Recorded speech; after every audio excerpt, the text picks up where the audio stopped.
Thank you so much, Brett. And thank you to everybody for being willing to spend a little bit of time with Karen, Dillon, and I talking about our most recent book, The Microstress Effect. This was a book that got initiated really in part by work that I was doing looking at relational drivers of well-being, and obviously Karen's fantastic work in the book, How Will You Measure Your Life? And thinking about ways, in this case, that connections have a positive impact on how people that are very successful conventionally are thriving in their work. And so the basis of the work initiated, we did hundreds of interviews, highly successful men and women, top companies out there. And our initial focus was on looking at how connections in people's lives had an impact on their well-being. And we looked at 4 dimensions. The degree to which connections have an impact on our physical health, how we commit to certain activities that keep us healthier, the degree to which we experience a sense of purpose in our work and lives as a product, not of what we're doing, but as a product of the connections around us and how and where we're engaging that way, the degree to which we experience growth professionally and personally, and of course, the degree to which we are resilient. And so resilience, as an example, is one of those dimensions of well-being that in many ways we're taught to believe is something we own, right? We have grit or fortitude. But if you ask hundreds of people about how they got through difficult stretches in their lives, and not what they did to get through, but how they fell back on relationships around them, you get a series of very specific ways that connections have an impact. And those that had the quality relationships in their lives and knew how to tap into them, they did much better through difficult stretches. So Karen and I were doing interviews, in-depth interviews, 90 minutes, really deep into people's lives on the impact of these connections. And our very first one, we were speaking with a life science executive, very successful woman, very well-known organization. She happened to be in London and really started down this path initially of just saying, tell me about a time in your life when you were becoming more physically healthy and the role of the relationships around you and kind of persisting and evolving, the degree to which you were a healthy individual. And she just kind of chuckled and in a lovely British accent came back to us and said, Rob and Karen, I was the person in high school that dodged gym every chance I could. Lovely British accent. I won't try to mimic it here. And she said that worked for me up until about my mid to late 30s. And this is where we saw across massive data sets, people started falling out of groups and their health declining in different ways. And she said about mid to late 30s, her doctor gave her a pretty stern warning and said, you can't persist in this more sedentary lifestyle. And she said, okay, my solution to that is going to be to walk around a park outside of my flat in London. And she started walking every day at the certain time and started bumping into people that were walking as well. And they started walking a little bit further, and then it evolved into a charity walk and a charity run. And you flash forward 10 years to when we were interviewing her. And she was running marathons with this group of people where they would plan vacations and run a marathon first before going on the vacation. And this is the person that was, the self-described couch potato, right? Just a few years before. And so the transformation was fantastic. And it was intimately intertwined with the group that she put that activity in, not just because they kept her accountable, but because they became friends. They saw life from different perspectives. She was spending time with a cardiologist, a neuroscientist, a mechanic, a software developer, a male person, and they all had different vantage points, right, on a life well lived. And so we stopped about halfway through this interview and said, what in the world got you in trouble to begin with? Right? Because it's somebody that was brilliant, funny, charismatic, and somehow she'd have let her life evolve to a point where she had to take really concerted action to improve health. And what we found is it was never one big thing. It wasn't one big thing for her. She couldn't answer initially. And she really just kind of came back and said, just life, I guess.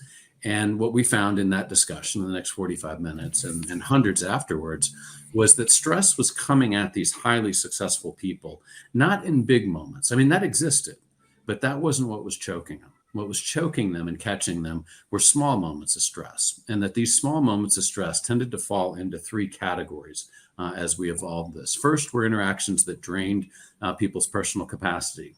Maybe dealing with boss changing strategic direction and doing it over a curt tone, right, in an email. And you're wondering, how am I going to protect the momentum of the team? And also what is exactly behind this email? Might be jumping between back-to-back 30-minute meetings. As we've gone through the pandemic, we went from 8 one-hour days to typically 16 30-minute meeting days. And we're exhausted as a product of that. People are moving across these meetings more rapidly. You end the day with a to-do list based on 16 meetings, not 8, and we're working much longer hours. Maybe it's 2 hours in email right? Where people are forcing you to respond to 10-paragraph text, sorting out confusion of roles on a project, or having to check in on an ill parent as a part-time caregiver.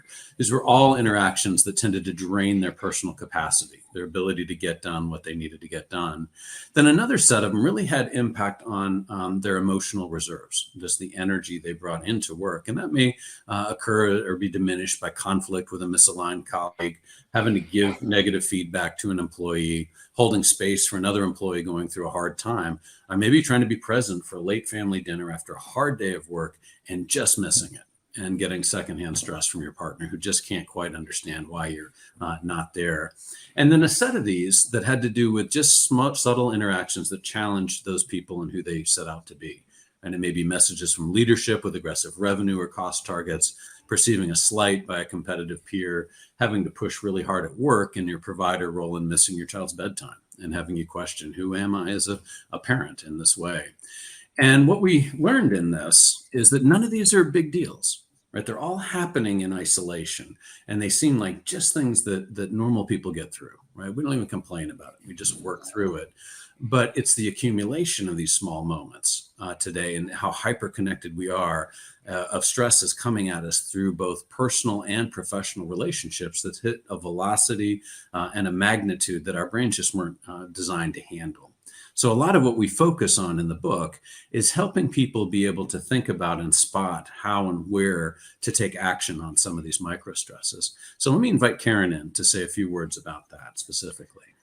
So as Rob said, these may individually sound like small things that we all have to get through in a day, but there's years of social science research that tells us that a negative interaction can have 3 to 5 times the impact of a positive one.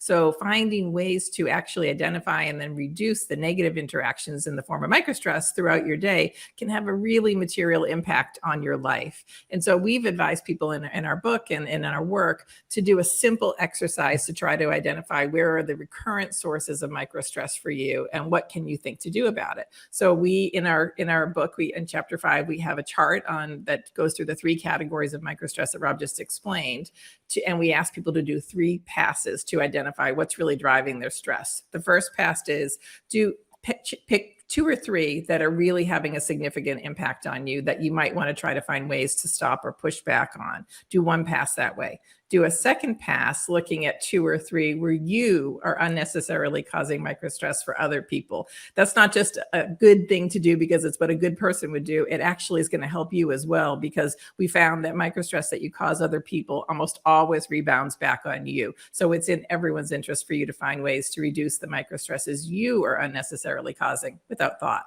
And finally, pick 2 or 3 that perhaps you think about enough to say, I am unnecessarily magnifying these. These are ones that I'm going to have to choose to rise above because it's not going to change, and I need to decide to put some of these in perspective. If you do 3 passes through the sources of microstress in your life, you will find a really good starting kit for reducing some of the microstress in your life. And especially that last point on how do you rise above certain microstresses turned out to be one of the biggest differentiators for people that we came to call our 10 percenters.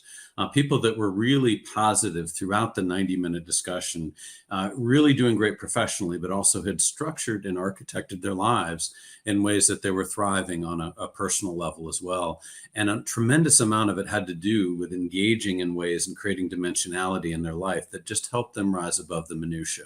The stories that ended poorly almost universally were people that life had slowly evolved over 20, 30, 40 years to be just work and family, direct family, right? And the family's a great thing, right? But without other elements of dimensionality, the vagaries of life just felt much more deeply impactful to these people. So in the second half of the book, we talk about these 10 percenters, what we call about 1 in 10 were just living in a way that they weren't absorbing the same amount of stress, and they were thriving in their work and life. And one of the things we know about those 10 percenters is that they're much more likely to have at least 2 and usually 3 groups they're an authentic part of. And those interactions with those groups help them derive a sense of purpose, right? It was one of the magic points of my marathon runner I was describing earlier. She was saying that having that group of very diverse perspectives in her life mattered to keep her accountable for running, right? And it would help her push back on those last 5 emails at the end of the day. But the perspective they brought in, around what matters, what's important, what are struggles, in different people's lives, helped her kind of, normalize her own experiences. She wasn't just spending time with life science executives. So if you're like many and you hit this kind of midpoint in life where both profession and personal obligations take over, you find that especially post-COVID, people have fallen out of these groups that keep us whole, right? So we're experiencing an unprecedented amount of burnout, really driven by two ideas. One is the volume of these stresses have risen as a product of going through the pandemic, but really it started about 10 years ago, most of the research shows. And at the same time, the social distancing from the pandemic pulled us out of some of the groups that kept us whole to begin with. So if you're in that category, there's three thoughts for you. One is to look for ways to shift work to pull you into more of these spheres that I have in this grid. And this is something we go into in more depth in chapter 6 in the book, and focus in on how you can make subtle shifts to what you're doing in your life already that will pull you into more of these interactions that create a sense of purpose. And one of our favorite examples was a highly successful Silicon Valley executive. She ran the venture fund for one of the best known software organizations out there. And she was telling us a story in the interview where she said, for the first 20 years of my life coming out of college, where she'd been a very successful cross-country runner, she said, for the first 20 years coming out of college, I let society tell me what running was good for. Right. And so, that immediately catches your attention. What do you mean by that? And she said, well, if I didn't get a personal best time every year in the races that I was running, it was a bad year for running. Right. And immediately that that's not a good idea. Right. You're going to get older. There's obligations you're going to have in your life that are going to take you away from being able to train like you could in college. But she was living her life this way. This otherwise brilliant person, right? Type A, obviously, but she was waking up earlier to stretch, to do yoga, to do PT, all things that were helping her hit that goal, but pulling her away from family and friends and other things that were fulfilling. And she woke up one day and said, what I really want to be doing is running with my daughter, her best friend, and a parent in the neighborhood. And it evolved into a group of people that ran with their children as a way to create fitness. So you see what she's doing is she's taking the same activity and just morphing slightly how she did it, that pulled her into these spheres. And what we see is when people start looking at their life like that, not how do they go hike the Himalayas, but how do they take the small moments and use that to lean into connections that create a sense of well-being? There's just a sea of opportunities out there. Another easy thing you can do is reach back to a passion from the past and use that to slingshot you forward into a group. And one of our other favorite interviews, a very successful neurosurgeon at one of the top research hospitals in the country, if not the world, had gone through the program, realized he'd gotten very unidimensional in life around his profession and his family, and heard nothing from him for 4 or 5 months after we had the interviews and did some other things, and then get an email out of the blue that said, I've joined a rock band on it. And you have to realize the disconnect between who this person was in terms of a brilliant scientist and that statement. And as we delved into it, what we found is that he had decided, coming through the program, that he'd gotten too unidimensional. He wanted to introduce music into his life. He'd played guitar in high school and college, and he went to a guitar store, music store. As he was leaving, he passed by a flyer that said, we're looking for a guitar player. What we lack in quality, we make up for in volume. And he wrote that he joined the band. And he said, I'm having the time of my life. I'm hanging out with 20-year-olds. These are never going to be my best friends, but it is creating space for me that I need for my work. And it's giving me perspective that's entirely different about what can be funny, what can be challenging for this group. So there's a lot of ways to do this, but what we find in general, as you look at well-being overall, there's a handful of things that really have significant payoff for people. One is to adapt the negative interactions. Don't just persist through them. Remember Karen's point about the negative having 3 to 5 times the impact of the positive. Second is make space for dimensionality, at least 2 and preferably 3 groups outside of your profession. And there are different devices to do that. Third, devote 15 minutes every day to being present and proactive for your inner 5, the closest connections around you, because those do shift, and it's part of the loneliness pandemic. Fourth, add authenticity and repeat commitment to your top 15, whether it's through running groups, tennis leagues, book clubs, whatever you can do that creates a common way of coming back together.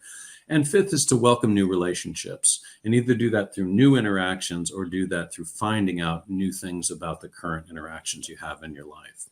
Do these things, and you'll find that we have a tremendous amount of ability to shape what we do and who we do it with.